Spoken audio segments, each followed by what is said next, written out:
History facts کے معزز دوستو السلام علیکم۔ ناظرین گرامی، ایک ملک میں رہنے کے باوجود ایک دین کے عقائد اور اس پر عمل کرنے کے ساتھ ساتھ جو قوم یہ نعرہ لگاتی ہو کہ اس پرچم کے سائے تلے ہم ایک ہیں، کیا وہ آپس میں جانی دشمن ہو سکتے ہیں؟ جی ہاں ناظرین، ہم بات کر رہے ہیں پنجابیوں اور بلوچیوں کے درمیان اختلافات کے بارے میں۔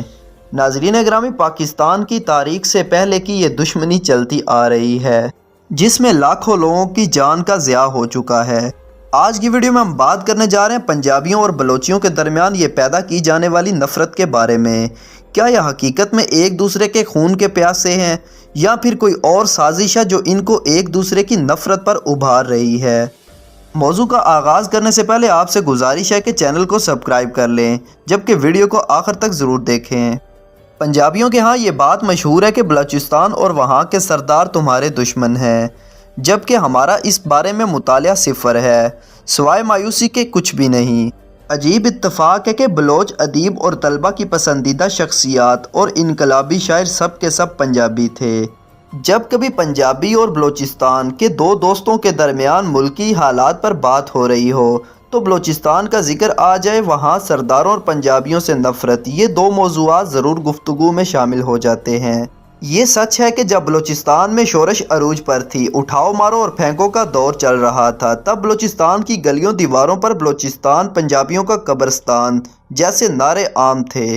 جب بلوچستان کی بدامنی، سیاسی پابندیاں، لوگوں کا لاپتہ ہونا جیسی خبریں ملکی میڈیا پر نہیں چلتی تھی، تب بلوچستان سے مزدور، اساتذہ اور دوسرے پنجاب کے شہریوں کو مارنے کی خبریں معمول کے مطابق نشر بھی کی جاتی تھی اور چھاپی بھی جاتی تھی۔ شاید انہی واقعات اور حالات کی وجہ سے اس بات نے ہر پنجابی طالب علم کے دل و دماغ میں جگہ پائی کہ بلوچ پنجابیوں سے نفرت کرتے ہیں۔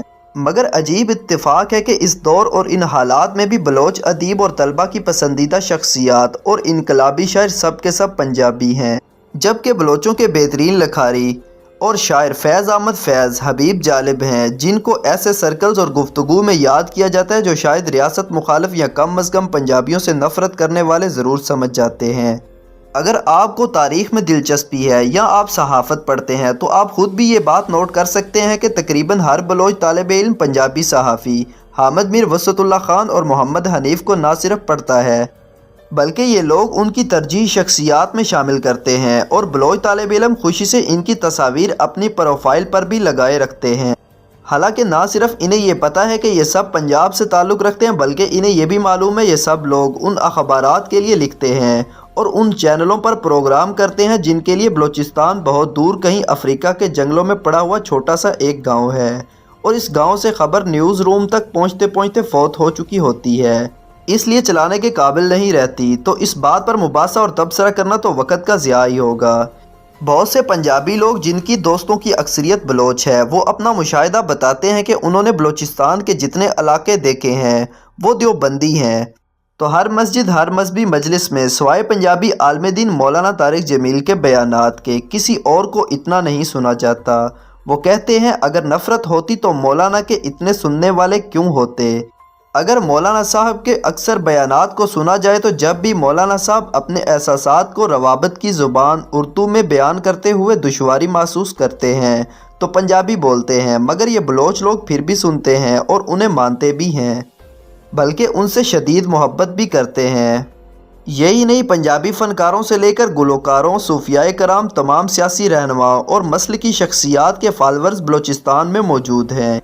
وہ لوگ جو انہیں پسند کرتے ہیں، مانتے ہیں، بلکہ ایک عام بلوچ اور ایک عام پنجابی ہمیشہ ایک دوسرے کے انصاف کا مطالبہ کرتے ہیں۔ جیسا کہ قصور میں معصوم زینب کے واقعے پر بلوچستان کے ہر طبقے نے مذمت کی اور انصاف کا مطالبہ کیا۔ ساہیوال واقعے کو سب نے غلط کہا، اوکاڑا کے کسانوں کے حق میں سب بلوچوں نے سوشل میڈیا پر ہمدردی کا اظہار کیا اور انصاف کا مطالبہ کرتے رہے۔ اسی طرح پاکستان کے بہت سے صحافی جو پنجابی ہیں وہ بلوچستان کے حق کے لیے ہمیشہ بات کرتے اور وہاں کے لوگوں میں امن کے لیے ہمیشہ آواز بلند کرتے ہیں۔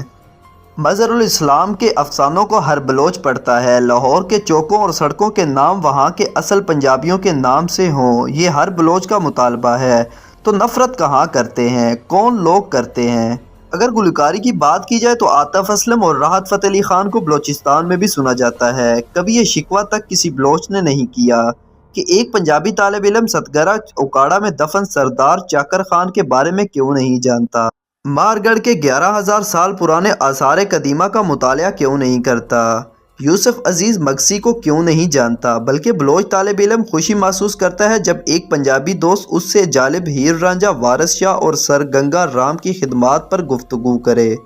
بلوچ پاکستان کے تمام علاقوں اور دیگر پاکستانیوں کے ساتھ رہ رہے ہیں۔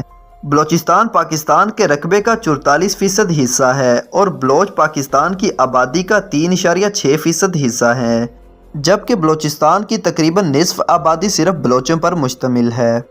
اگر بات کی جائے چند ان موضوعات کے بارے میں جن پر پنجابیوں اور بلوچیوں کی لڑائی چل رہی ہے، تو ان میں ایک سرفہرست یہ ہے کہ بلوچ کے کچھ غلط عقیدہ لوگ یہ کہتے ہیں کہ بلوچستان کو ایک الگ ملک کی حیثیت دی جائے، جو کہ ایک انتہائی غلط مطالبہ ہے، کیونکہ بلوچیوں کی پاکستان کی تعداد میں نہ تو اکثریت ہے اور اکثریت سے بھی بے انتہا کم ہے۔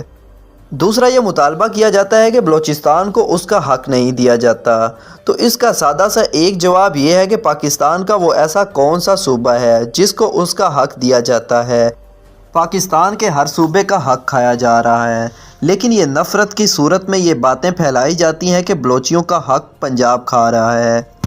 ناظرین اکرامی، یہ بات سمجھنے کی ضرورت ہے کہ جب پنجابی اور بلوچی آپس میں ایک دوسرے سے نفرت نہیں کرتے بلکہ ایک دوسرے کی مشہور شخصیات کو پسند کرتے ہیں اور ان کو پڑھتے بھی ہیں، تو ہمیں اس بات کی طرف رخ کرنا چاہیے یہ وہ کون سی سازش ہے جو ہمیں ایک دوسرے سے لڑوا رہی ہے، جس کے بدلے میں پاکستان میں انتہا درجے کی بدامنی پھیلی ہوئی ہے، اور اس تنازع کی بنا پر بلوچیوں اور پنجابیوں کا ناحق خون بہایا جا رہا ہے۔ یہ وہ وقت ہے جب ہم سب کو ایک ساتھ مل کر اس ملک کا امن بچانا ہے اور ایک ساتھ کھڑے ہو کر اس بات کا عزم کرنا ہے کہ ہم بلوچی، پنجابی، سندھی سرحدی بعد میں ہیں، سب سے پہلے ہم پاکستانی ہیں۔ پاکستانی ہونے کے ناطے ہم سب پر یہ فرض ہے کہ ہم اس ملک میں امن پیدا کرنے کی کوشش کریں، اور جب وہ وقت آئے گا ہم آپس میں ایک دوسرے کے ساتھ امن کے ساتھ رہنے کی کوشش کریں گے تو باطل ہمارے درمیان سے خود بخود نکل جائے گا۔ اللہ تعالیٰ سے دعا ہے کہ ہمارے لوگوں میں محبت پیدا کرے اور ہمارے ملک کو امن کا گہوارہ بنا دے۔ جی تو پیارے دوستو، یہ تھی ہماری آج کی ویڈیو۔ اگر آپ کو ویڈیو اچھی لگی ہو تو چینل کو سبسکرائب، جبکہ ویڈیو کو لائک اور شیئر ضرور کیجیے گا۔ آپ سے جلد ملاقات ہوگی کسی نئی تاریخی اور معلوماتی ویڈیو کے ساتھ۔ اللہ حافظ۔